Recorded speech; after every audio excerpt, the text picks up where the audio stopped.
Punta lang kami ng bayan ng Silang. Bibili kami ng bike. Sana may makita. Ay, hindi pala siya. Blue na lang. Hindi pala brake yan. No, yun na lang. Ayaw nga pala yung pala yun. Hindi sa district. Kaya hanggang kilo kaya niyan. Meron tagagawa ko yan, no? Stop mo na, search mo. DIY na ano?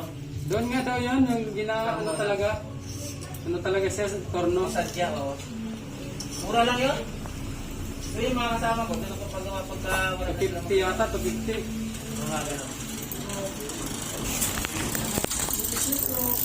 Nilalagyan ko yan ng langis yan. Ito lang sir, ano ito? Ah, ito lang. Oo. Kadena lang. Huwag din masyadong maano ang langis kasi pag tumalsik dito, no, wala ang kanyang... Ah, Kaya lang, pag halimbawa, nilangisan siya. Pagkatapos mo langis na kailang ikot, mag-absorb yung gitna niya kasi may joint yan. Ano mo nang basahan dito? Importante naman yung gitna lang eh. Kasi nakaganon niya ka doon. anong langis ang pwede? Pwede sa motor. Sa motor, yung pinagtimplan. Okay.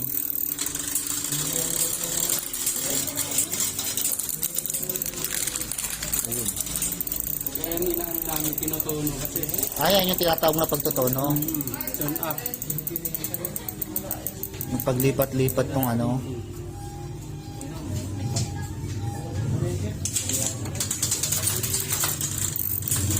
Nakatuno na siya kahit na ibigla-bigla na lang siya siya mahulog na.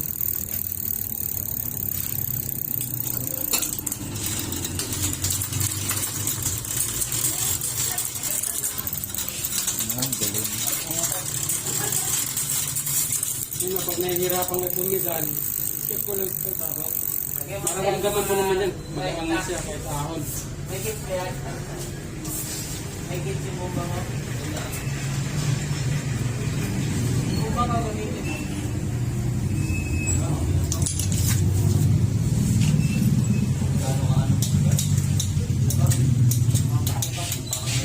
Dali pumutok yun lang pag naisip mo sa init. Huwag niyang painitan. Kasi ang hitch mo nakakadagdag ng pressure ng hangin. Yung malambot, gulong. Mabilis siya pumutok kasi lumalambot yung goma. So, kailangan talaga. Ganito lang, malilim. Okay naman na ma-expose eh. Kung bigla ng malakas na hangin. Meron dito kuya eh, binalik, sumabi ko doon. Sabi ko baka pinakita, no? Hindi. Normal yun to. Normal ba yun? Gawa ng kuminsan, pagkatapos namin assemble, lagyan ng hangin, may compressor gamit namin. Ay oo, hindi makontrol, no? Kung minsan tabingin ang kasa ng gulong. Kung hindi, ay pumutok kasama yung gulong talaga. Sabog eh. Sabi ko baka napainitan. Nangyari na yan sa akin eh, pinarada ko sa ngayon, sumabog. Ano yung kahit anong bike? Or ganito ba? Depende po lang kasi sa gulong eh. Pag original yung interior mo, kahit anong init. Kagaya yung gulong na yun ng full thing sa dilaw. Kahit bilang sa init yan.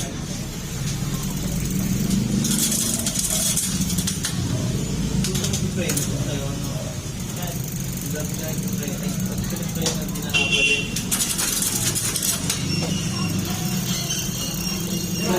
Ganda ko yan sa cowbell. Yung ano na yan, video. Para tumakay lang. Saan ka kaling dito lang Pilipinas? Dito po.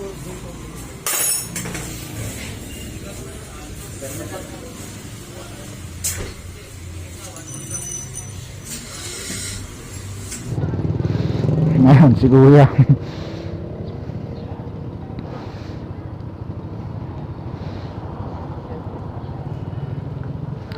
Okay po.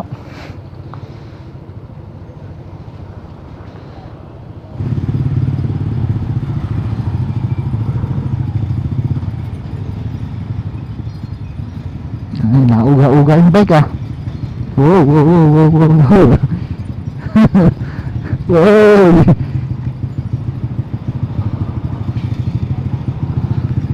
Wow, grabe. Kinakabahan ako. Pangit pa naman ang daan dito. Lalo na sa amin, patay itong bisikletang to. Pahit pa naman ng tali.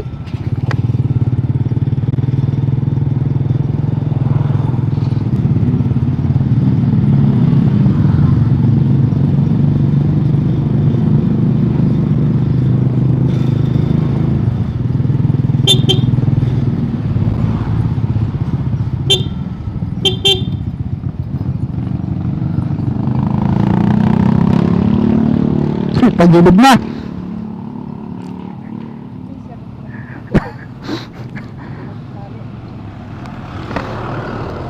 Wala na kayong tali dyan?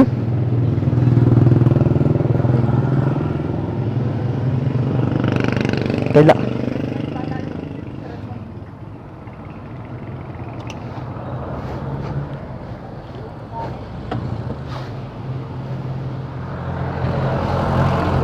Bakit may tali pa siya dito? Kasi mas pangit ang daan sa susunod eh. Mas pangit ang daan din.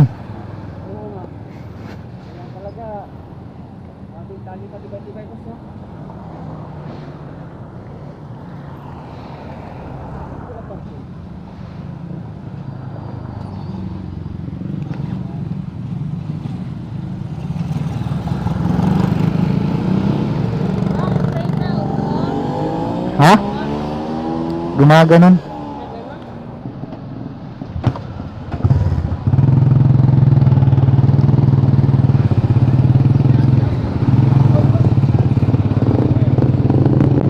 Yan, medyo okay na.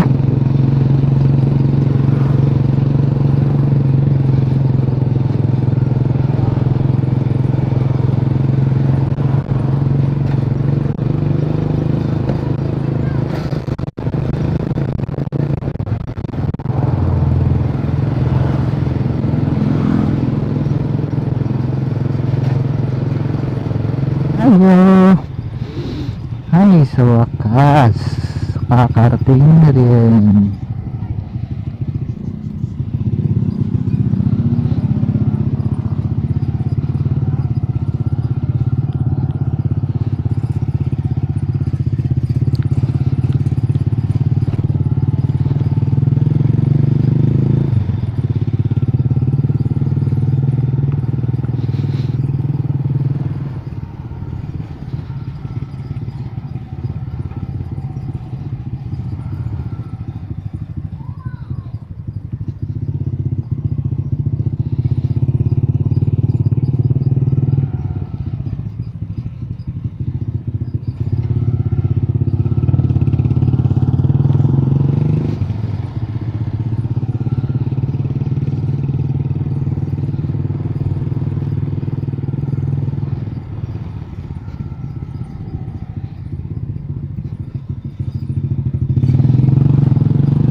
Okay, nauna na ako. Malapit na kami. Dito lang oh.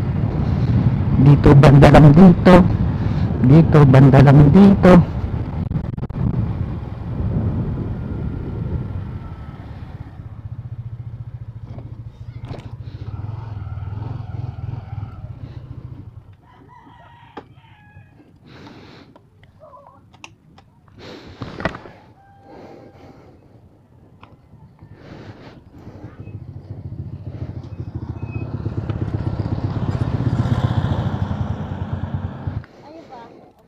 Mamaya na.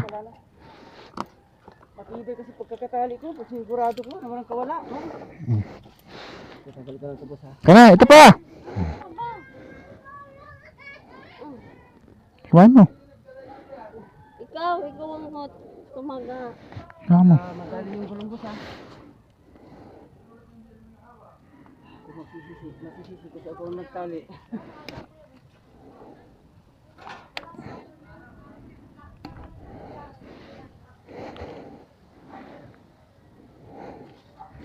Okay na? Tuloy mo. I-drive mo. Bayad.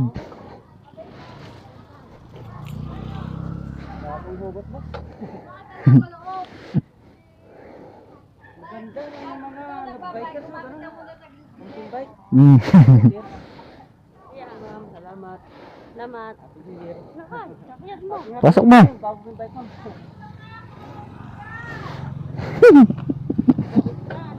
Saan? Bumalik ka sa kamulan. Ba't ganun? Ba't di nakalapit? Ang hirap. Yeah.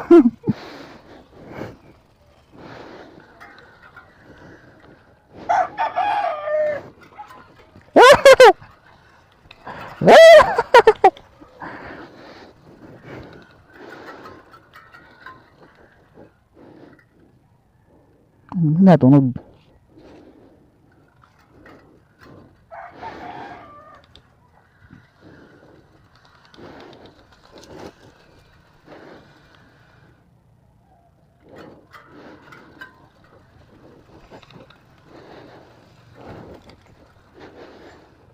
Sakit sa puwet.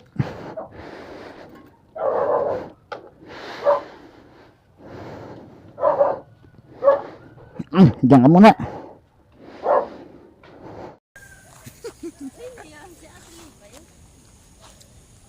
Hi! Rhea! Rhea! Ganda rito magbike oh. Dati itong gubat. Ngayon, gagawin ng kalsada. Ang ganda. Dati gubat na dito.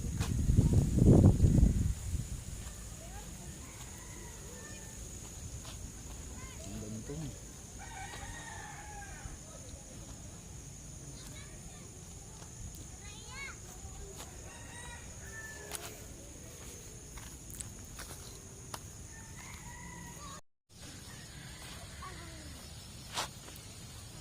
Sige.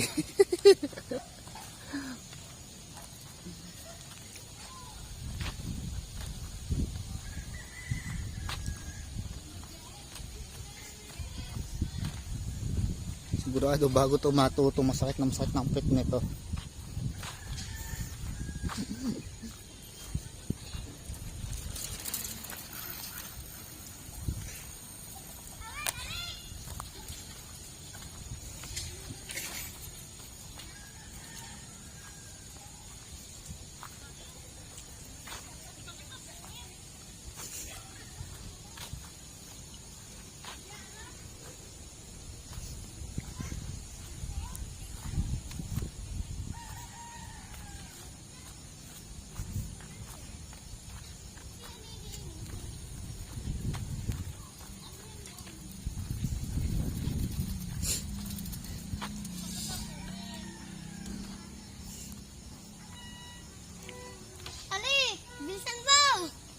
Di na nalambot ang gulong yan?